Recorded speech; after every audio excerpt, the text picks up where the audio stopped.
In light of recent drama that's been going down as of late between the boss man, Dana White, and the bantamweight champion, Aljamain Sterling, Henry Cejudo, he's thrown his name in the mix, and he wants to weigh in as a backup for UFC 292 in Boston, Massachusetts, in case Aljamain Sterling does end up, pulling out of UFC 292, because that's the whole main concern of this card, is that this is like a quick turnaround for Sterling, and he might not be 100% ready to go, and Dana White's a bit iffy about Aljo taking this fight for some reason.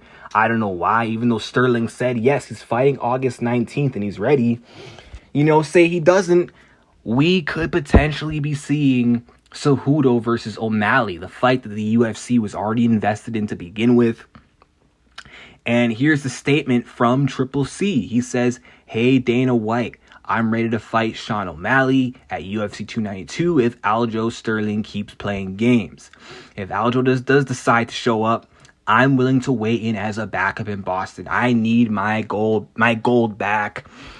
Let's go. I clap to that. Henry Cejudo, man, he's hungry.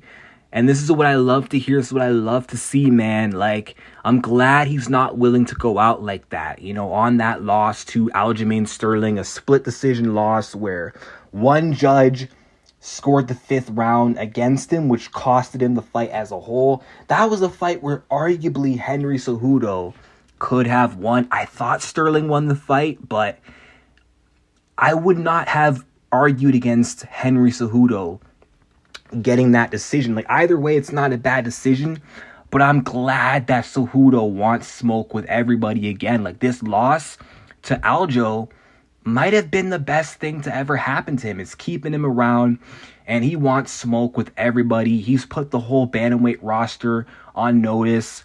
He's been calling out Merab. He wants to fight Sean O'Malley.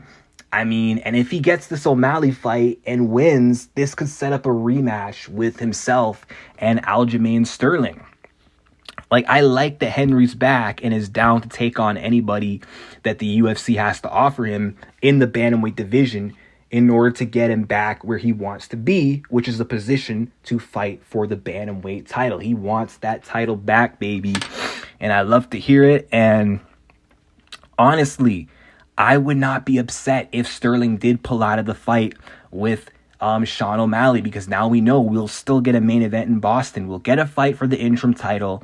It'll be Henry Cejudo versus Sean O'Malley, which is just as big of a fight as Sterling versus O'Malley would be.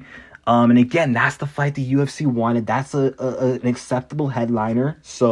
And that would be a good quick turnaround for Henry. But Cejudo said that if O'Malley Sterling goes forward as planned, then he will wait for Merab to heal up his hand.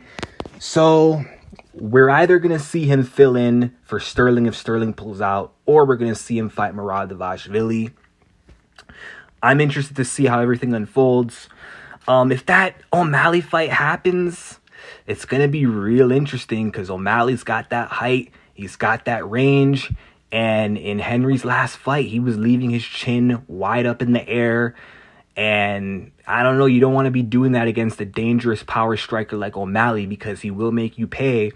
But on the flip side, man, Cejudo, he's got them leg kicks, which is like a weakness to O'Malley. And he's got that wrestling that he could use to his advantage. But then that Merab fight too, wrestler versus wrestler, pressure versus pressure. Both guys got good gas tanks. Both guys are relentless. Both guys are like the same build, same stature. So I'm happy about this, man. I'm happy that Triple C is hungry. And I'm happy that he's put his name in the hat to step up in case anything does go wrong.